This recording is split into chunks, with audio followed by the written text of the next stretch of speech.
শয়তান কার পেছনে বেশি লাগে জানেন? যারা দ্বীনের জন্য কাজ করে। শয়তান অন্য যে কারো চেয়ে তার পেছনে বেশি সময় ব্যয় করে, যাতে সে আল্লাহর অবাধ্য হয়।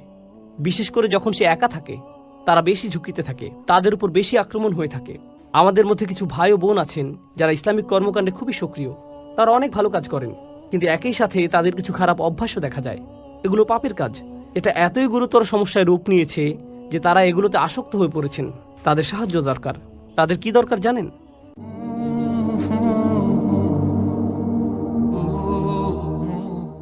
এটা মানুষের স্বাভাবিক প্রবৃত্তি যে যখন মানুষ খারাপ পরিস্থিতির মধ্যে পড়ে, সবচেয়ে ইমানদার ব্যক্তিটিও, সবচেয়ে আমলদার ব্যক্তিটিও যে সব সময় ভালো কাজ করে, যখন কেউ তাকে অপমান করে বা কেউ তার কাজের প্রশংসা করে না এবং খারাপ কিছু ঘটে, এমনকি হতে পারে তা কোনো ইসলামিক কাজে, তখন সে হতাশ হয়ে পড়ে। এরা ভালো মানুষ। সবরের ব্যাপারে তাদের চেয়ে কে ভালো জানে? তবু আপনাকে সেই আলেম, সেই ইমাম, সেই কর্মী, সেই দায়ী, সেই শিক্ষকের কাছে যেতে হবে, গিয়ে বলতে হবে, ভাই আপনার ধৈর্য ধরা উচিত। যখন আপনি তাদেরকে এভাবে বলবেন, এতে কি তাদের উপকার হবে? হ্যাঁ, হবে। যদিও তারা এটা ইতিমধ্যেই জানে, যদিও তারা সবরের ব্যাপারে ইতিমধ্যেই অনেক জানে, তবুও তারা এই তাওয়াসি এর মাধ্যমে উপকৃত হবে। তাওয়াসি বিসবর নিজেদের মধ্যে ঘটে, আর এটাই এখানে আবশ্যকীয়। এটা তাওয়াসি বিল হক এর বিপরীত। তাওয়াসি বিসবর তাদের জন্য যারা তাওয়াসি বিল হক থামিয়ে দিয়েছে, কারণ তারা ফলাফল দেখতে না পেয়ে হতাশ হয়ে পড়েছে। কিভাবে তারা তাদের উদ্যম ধরে রাখবে? একে অপরকে অধ্যবসায়ের ব্যাপারে তাগিদ দেওয়ার মাধ্যমে। সবচেয়ে সহজভাবে বলা হয়েছে আলাল মাসাইব, অর্থাৎ আপনাকে ধৈর্য ধরতে হবে, অধ্যবসায় চালিয়ে যেতে হবে, ধারাবাহিকতা ধরে রাখতে হবে। পরিস্থিতি যতই খারাপ হোক না কেন, অসব্রু আলামা আসাবাক, যতই বিপদ আসুক না কেন, আপনাকে চেষ্টা চালিয়ে যেতেই হবে। এটা হলো একটা অর্থ। অপরটি হলো আনিল মাআসি, অর্থাৎ আপনাকে পরীক্ষা করা হবে। যারা এই দিনের জন্য কাজ করছেন, তা যেভাবেই হোক না কেন, হয়তো আপনি আপনার বাসায় দিনী পরিবেশ তৈরি করতে চাচ্ছেন, বাইরে আপনি হয়তো অমুসলিমদের দিনের দাওয়াত দিচ্ছেন, হয়তো দানের জন্য অর্থ জোগাড় করছেন। এটা যেমনই হোক না কেন, আপনি ইসলামের জন্য কিছু করতে চাচ্ছেন। শয়তান কার পেছনে বেশি লাগে জানেন? যারা দিনের জন্য কাজ করে। শয়তান অন্য যে কারো চেয়ে তার পেছনে বেশি সময় ব্যয় করে, যাতে সে আল্লাহর অবাধ্য হয়। বিশেষ করে যখন সে একা থাকে, তারা বেশি ঝুঁকিতে থাকে, তাদের উপর বেশি আক্রমণ হয়ে থাকে। সুতরাং আল্লাহর অবাধ্যতা থেকে বাঁচার জন্য আপনার সবর করা উচিত। একই সাথে আল্লাহর আনুগত্যের জন্য আপনার সবর করা উচিত। অর্থাৎ আল্লাহর আনুগত্য করাও কঠিন হয়ে থাকে, কিন্তু আপনাকে অধ্যবসায় চালিয়ে যেতে হবে। আমরা কিছু ঘটনা জানি, এগুলো সত্যিকারের ঘটনা, কোনো বানানো কিছু নয়। আল্লাহ আমাদের সাথে কথা বলেছেন, তিনি আমাদের নিয়ে কথা বলেছেন, এবং তিনি ভালোভাবে জানেন আমরা কিভাবে জীবনযাপন করি। ফি হিযিক্রিকুম, তুমি নিজেই এ সম্পর্কে জানো। আমাদের মধ্যে কিছু ভাই ও বোন আছেন যারা ইসলামিক কর্মকাণ্ডে খুবই সক্রিয়। তারা অনেক ভালো কাজ করেন, কিন্তু একই সাথে তাদের কিছু খারাপ অভ্যাসও দেখা যায়। এগুলো পাপের কাজ। এটা এতই গুরুতর সমস্যায় রূপ নিয়েছে যে তারা এগুলোতে আসক্ত হয়ে পড়েছেন। তাদের সাহায্য দরকার। তাদের কি দরকার জানেন? তাদের দরকার তাওয়াসি বিসবর। তাদের কাউকে দরকার যে তাকে অনবরত উপদেশ দিবে, বলবে, শোনো, তোমাকে চেষ্টা করতে হবে, তোমাকে সংযত হতে হবে। এই 4টি উপাদান সম্পর্কে আমি সবশেষ কয়েকটি বিষয় বলতে চাই। এর প্রথম বিষয়টি হচ্ছে, এই 4টি উপাদানই অতীতকালে বর্ণিত হয়েছে। ইল্লাল্লাযীনা আমানু অতীতকাল, ওয়া আমিলু অতীতকাল, অতাওয়াসাউ বিল হক, অতাওয়াসাউ, সবগুলোই অতীতকাল। এর মাহাত্ম্য কি? যদি এভাবে বলা হতো, ইল্লাল্লাযীনা ইউমিনুন ওয়া ইয়ামালুনাস সালিহাত ওয়া ইয়াতাসালুনা বিল হক ওয়া ইয়াতাসালুনা বিস-সবর, তাহলে কি পার্থক্য হতো? বর্তমানকালে বললে কি হতো?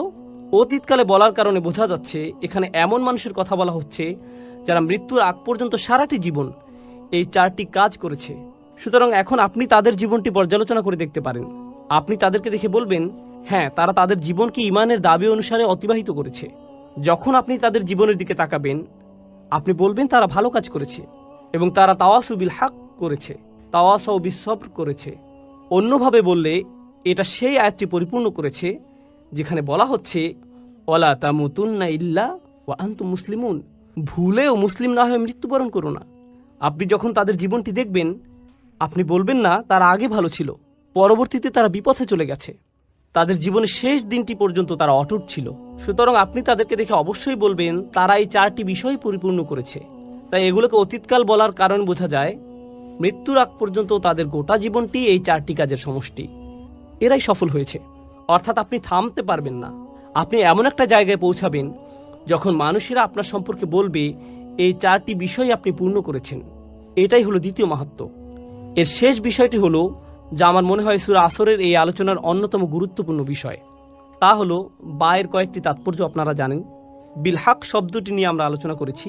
একইভাবে যখন তারা তাওয়াসি বিসবর করে, যখন তারা একে অপরকে উৎসাহ দেয় ধৈর্যের সাথে, তারা ধৈর্যের সাথে ধৈর্যের উপদেশ দিচ্ছে এবং তারা একে অপরকে ধৈর্যের প্রতি উৎসাহ দেয়। কেউ যদি বলে আমি তোমাকে ধৈর্যের সাথে উপদেশ দিচ্ছি আর আমি তোমাকে ধৈর্যের প্রতি উপদেশ দিচ্ছি, এই দুইয়ের মধ্যে একটা পার্থক্য আছে। এই দুইটি আসলে আলাদা বিষয়। ধৈর্য ও অধ্যবসায়ের প্রতি যেভাবে আমি তোমাকে উপদেশ দিচ্ছি, এতেও ধৈর্যের প্রয়োজন আছে। এই উপদেশ দেওয়ার জন্য আমাকে ধৈর্য ধরতে হবে। আপনাকে তাড়াহুড়া করলে চলবে না, আপনাকে খুবই ধৈর্যশীল হতে হবে। যে আল্লাহর প্রতি অবাধ্য আচরণ করে তার প্রতি আপনাকে খুবই সহনশীল হতে হবে।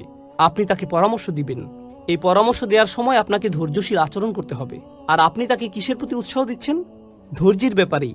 তাহলে আপনি যেভাবে তাকে পরামর্শ দেন তাতে ধৈর্যের প্রয়োজন হয়। আবার এই ধৈর্য ধারণের প্রতি আপনি তাকে উৎসাহ দিচ্ছেন। শেষ আরেকটি বিষয় আমার মনে পড়েছে, এটা নিয়ে একটু বলি। এই চারটি বিষয় আসলে একে অপরের জন্য একটা পরীক্ষার মতো।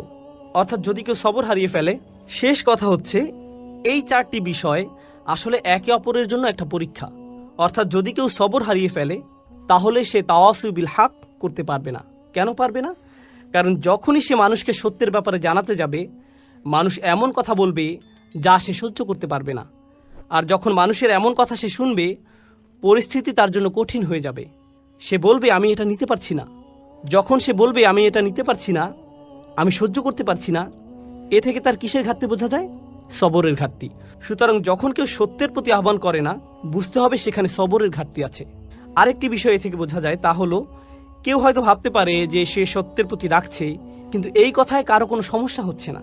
সে ভাবছে যে সত্যের প্রতি ডাকছে, কিন্তু তার এই ডাকায় কারো কোনো সমস্যা নেই, কেউ তার কথায় ক্ষুব্ধ হচ্ছে না। এর মানে কি জানেন? আপনি যেহেতু সবর ছাড়াই তাওয়াসু বিল হক এর প্রতি মানুষকে ডাকতে পারেন, আপনি খুব সম্ভবত তাওয়াসু বিল হক করছেন না। কেননা এই পৃথিবীর সবচেয়ে ভদ্র ও নরম মনের মানুষেরা যখন মানুষকে সত্যের পথে ডেকেছে, তারা বিপদে পড়েছেন। এটা হচ্ছে এই কাজের আবশ্যিক ফলাফল। আল্লাহর সবচেয়ে ধৈর্যশীল রাসূলদের দিকে তাকান, নূহ আলাইহিস সালামের দিকে তাকান। তার পুরোটা জীবন ছিল দাওয়াতি কাজে পূর্ণ, আর পুরো জীবন জুড়েই ছিল সবর।